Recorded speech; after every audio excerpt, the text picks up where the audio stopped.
Ku Lwokolera wiiki ewedde, poliisi yakola okunoonyereza maka ga Francis Onebe agasangibwa e Munyonyo. Bano baazuula omulambo gwali guteekeddwa mu kinnya kya Kazambi oba Septic Tanka. Waliwo endagabutonde yagibwa ku muwala we okwekebejja okuzuula oba ng'omulambo gwali guzuuliddwa gwe gwa maama we Immaculate Onebe. Kitegeerekese nga poliisi bwe yamaliriza okunoonyereza ku nsonga eno era neeyitaba oluganda olwaleero osobole okubawa omulambo. Ku ggwanika e Mulaga baffemere babadde awo nga balinze omulambo guno n'emmotoka ya kampuni evunaanyizibwa ku by'okuziika ng'eri awo ku bbali. Kusanga 8 omulambo gwa Immaculate Onebe guweereddwa abooluganda. Bano wabula tebadde beetegefu kwogera bingi ku nsonga eno. Just 1 second only to confirm to us.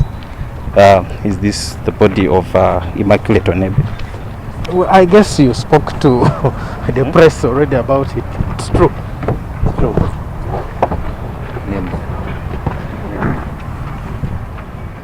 It's true. It's true. And then what next as a family? Sorry? It's just burial, boss. There's nothing more. Just burial. Okay. When? Ayogera ekitongole ky'abambega Poliisi Charles Twine akakasiza nti omulambo guweereddwa eri famire. Oluvannyuma lw'okubanga twekebejja buli kimu kyonna, omulambo ne tukwasa ba famire bagutwale baguziike mu ngeri esaanidde.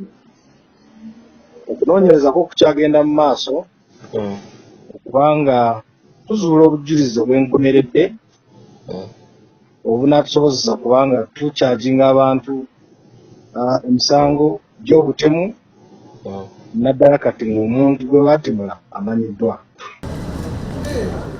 Ku kitebe ky'abambega poliisi e Kibuli, Francis Onebe nga yakwatibwa Ssabbiiti ewedde ayambe ku poliisi mu kunoonyereza tutegeezeddwa nga baliko sitatimenti gyakoze olwaleero. Ensonda zitegeezezza nga Onebe bw'akyawakanya ebigambibwa nti aliko ky'amanyi ku bikwatagana n'okufa kwa mukyalawe.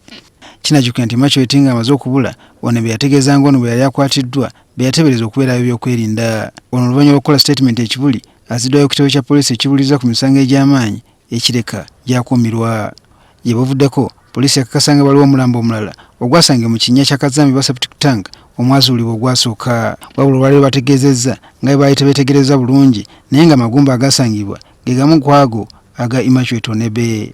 Naye okwekenneenya okulungi okuva mu bakugu abatendeke be tuyita pathologists and forensic examiners bagenda okwetegereza nga magumba gano gaali gavudde ku mubiri gumu era bagwekebejja ne basanga nti n'obutafaali bwe baali bajja ku mulambo ogwo otadde n'obutafaali bwe bajja ku omu family members ba family eyo byasangiddwa era ddala nga results ziraga nti omulambo gwe twajja mu Septic Tanka wa mukyala oyo Immaculate. Kino kitegeeza nti omulambo gwasangibwa mu kinnya kino guli gumu gwokka.